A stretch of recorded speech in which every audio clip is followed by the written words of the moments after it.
Welcome my YouTube channel व्यास नारायण मिश्र। आज हमारा next video है एमपीजीके का। इसको एक टेस्ट की तरह आप कंसीडर करें। क्वेश्चन इसमें दिए रहते हैं, आंसर आप पहले बताएं, फिर उसके बाद इसके आंसर से मैच करें। फर्स्ट क्वेश्चन है, नचना कुठार मंदिर कहाँ है? तो नचना कुठार मंदिर किस जगह है? तो ये है आपका पन्ना जिले में गुन्नारगंज के पास। एक है नचना कुठार जो कि पन्ना जिले में है, एक है देवरा कुठार जो कि रीवा जिले में है। देवरा कुठार रीवा जिले में है और ये बौद्ध धर्म से संबंधित है।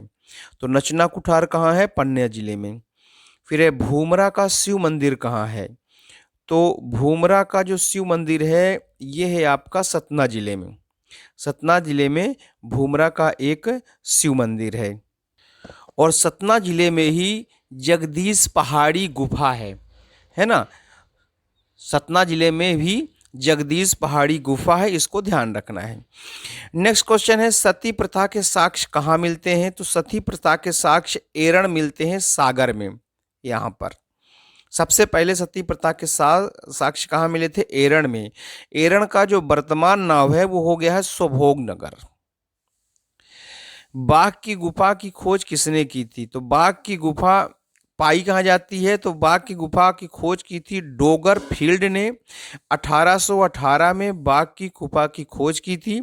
बाघ की गुफा जो है धार जिला में बाघ की नदी के किनारे है। ठीक है। फिर है 64 योगिनी मंदिर कहाँ है? तो 64 योगिनी मंदिर 3 जगह है, जबलपुर में, मुरैना में और खजुराहो में। 3 जगह 64 योगिनी का मंदिर है। लेकिन जो 64 योगिनी मुरैना में है जिसका आकार वृत्ताकार है, इसी 64 योगिनी के नक्शे के या इसी के आधार पर जो भारत का जो सांसद है ये 64 योगिनी मंदिर के नक्शे के या उसकी ही आकृति के अनुसार, उसी के डिजाइन के अनुसार बना है। मतलब 64 योगिनी मंदिर से डिजाइन ले करके ही अपने भारत का जो सांसद भवन है वो बनाया गया है। 64 योगिनी मंदिर में किस धर्म की पूजा होती है या किस देव की पूजा होती है? तो ये होती है आपकी शैव पूजा होती है। 64 योगिनी मंदिर में शैव पूजा होती है। फिर है देवगढ़ किला का निर्माण किसने कराया था? तो ये कराया था राजा जाटव ने, देवगढ़ किला का निर्माण कराया था। फिर है ओरछा रियासत की स्थापना किसने की थी? तो ओरछा जो है इसकी स्थापना की थी रुद्र प्रताप ने। ओरछा का जो स्थापना की थी किसने की थी? रुद्र प्रताप ने। पहले ये टीकमगढ़ में था, अब ओरछा जो है वर्तमान में निवारी में है। ओरछा बेतवा नदी के किनारे स्थित है, ये बुंदेलखंड में है। और जो राजा हरदौल हैं ये ओरछा रियासत में या से संबंधित है। राजा हरदौल जो कि वीर देव के पुत्र हैं, इन्हें बुंदेलखंड में राजा हरदौल को देवताओं की तरह, देव की तरह पूजा करते हैं। फिर है अजयगढ़ रियासत की स्थापना किसने की थी? तो ये किया था गुमान सिंह ने। अजयगढ़ की रियासत, अजयगढ़ पन्ना जिले में है। फिर है तुंडीकर किसका प्राचीन नाम है? तो तुंडीकर जो है दमोह का प्राचीन नाम है। विदिशा का जो प्राचीन नाम है वो बेशनगर है, भिलासा है।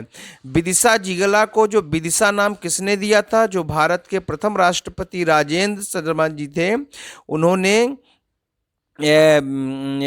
विदिशा का नाम विदिशा रखा था।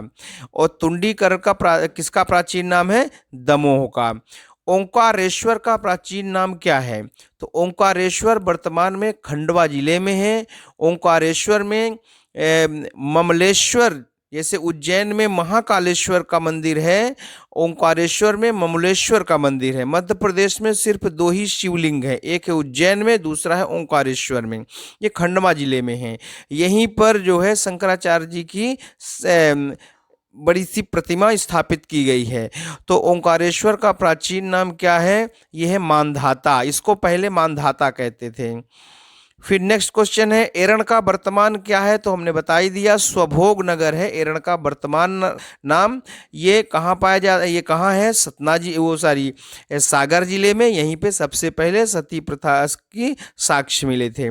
फिर तानसेन प्रारंभिक रूप से किसके दरबारी थे?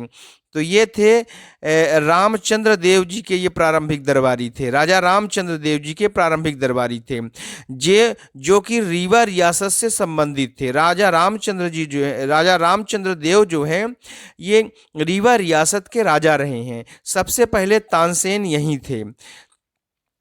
तानसेन ने अपने अकबर के कहने से अपना नाम तानसेन रखा है। वैसे उनका मूल नाम क्या है? रामतनु पांडे। तानसेन का मूल नाम क्या है?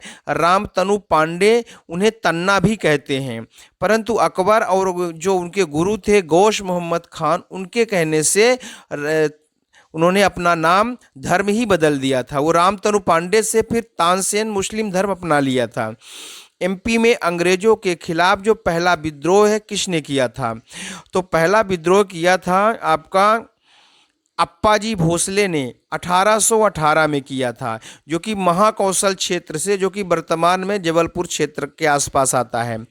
अप्पाजी भोसले ने 1818 में सबसे पहले विद्रोह किया था। इसी के समय भील विद्रोह भी हुआ था 1818 में। 1818 में अंग्रेजों के खिलाफ दो विद्रोह हुए थे, एक अप्पाजी भोसले और एक भील विद्रोह हुए थे। भील विद्रोह हुआ था, वो भी 1818 में ही हुआ था। मध्य प्रदेश में जो अंग्रेजों ने सबसे पहले पूर्ण आधिपत्य कब किया था? 11 दिसंबर 1853 को किया था।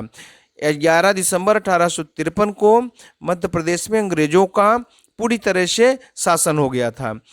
तो इस तरह से हमने क्वेश्चन 15 डिस्कस किए। कोई प्रॉब्लम हो तो आप कमेंट बॉक्स में कमेंट कर सकते हैं। Thank you very much.